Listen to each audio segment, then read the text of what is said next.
IPL 2026 సీజన్లో Gujarat Titans వరుసగా 4వ విజయాన్ని నమోదు చేసుకుంది. శనివారం జైపూర్ వేదికగా రాజస్థాన్ రాయల్స్తో జరిగిన మ్యాచ్లో గుజరాత్ టైటాన్స్ 77 పరుగుల తేడాతో ఘన విజయాన్ని సాధించింది. 230 పరుగుల భారీ లక్ష్యంతో బరిలోకి దిగిన రాజస్థాన్ రాయల్స్ 16.3 ఓవర్లలో 152 పరుగులకే కుప్పకూలింది. ఇండియన్ ప్రీమియర్ లీగ్ 19వ సీజన్లో మాజీ ఛాంపియన్ గుజరాత్ టైటాన్స్ జోరు సాగుతోంది. గత 3 మ్యాచ్ల్లో నెగ్గిన టైటాన్స్ మరో విజయం ఖాతాలో వేసుకుంది. శనివారం జరిగిన పోరులో గుజరాత్ 77 పరుగుల తేడాతో రాజస్థాన్ రాయల్స్ ను చిత్తు చేసింది. ఈ సీజన్ ఆరంభంలో ఇరు జట్ల మధ్య జరిగిన పోరులో రాజస్థాన్ విజయం సాధించగా ఇప్పుడు గుజరాత్ లెక్క సరిచేసింది. టాస్ ఓడి మొదట బ్యాటింగ్ దిగిన గుజరాత్ టైటాన్స్ నిర్ణీత 20 ఓవర్లలో 4 వికెట్లకు 229 పరుగులు చేసింది. కెప్టెన్ శుభ్మన్ గిల్, సాయి సుదర్శన్ అర్ధశతకాలు సాధించగా ఆఖర్లో వాషింగ్టన్ సుందర్ వేగంగా ఆడాడు. అనంతరం లక్ష్య ఛేదనలో రాయల్స్ 16.3 ఓవర్లలో 152 పరుగులకు ఆలౌట్ అయింది. రవీంద్ర జడేజా, వైభవ్ సూర్యవంశీ కాస్త పోరాడారు.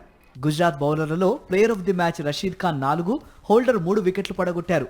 గాయం కారణంగా Rajasthan Royals regular captain Riyan Parag అందుబాటులో లేకపోవడంతో ఈ మ్యాచ్లో యశస్వి జైస్వాల్ జట్టుకు సారథ్యం వహించాడు. మహిళా సాధికారతకు మద్దతుగా రాజస్థాన్ ఈ మ్యాచ్లో పూర్తి గులాబీ రంగు జెర్సీలో బరిలోకి దిగింది. ఓపెనర్లు రాణించడంతో గుజరాత్ టైటాన్స్ ఈ సీజన్లో అత్యధిక స్కోర్ నమోదు చేసుకుంది. ఆర్చర్ వేసిన ఇన్నింగ్స్ తొలి ఓవర్లో టైటాన్స్ 18 పరుగులు రాబట్టింది. ఇందులో బ్యాట్తో వచ్చినవి 9 పరుగులైతే మరో 9 పరుగులు ఆర్చర్ అదనంగా ఇచ్చాడు. లైన్ దొరకబుచ్చుకునే క్రమంలో పదే వైడ్లు వేసిన ఆర్చర్ మొత్తానికి 11 బంతులు విసిరి ఓవర్ ముగించాడు. ఓవరాల్ గా రాయల్స్ బౌలర్లు ఎక్స్ట్రాల రూపంలో 19 పరుగులు సమర్పించుకోగా అందులో 16 వైడ్లున్నాయి.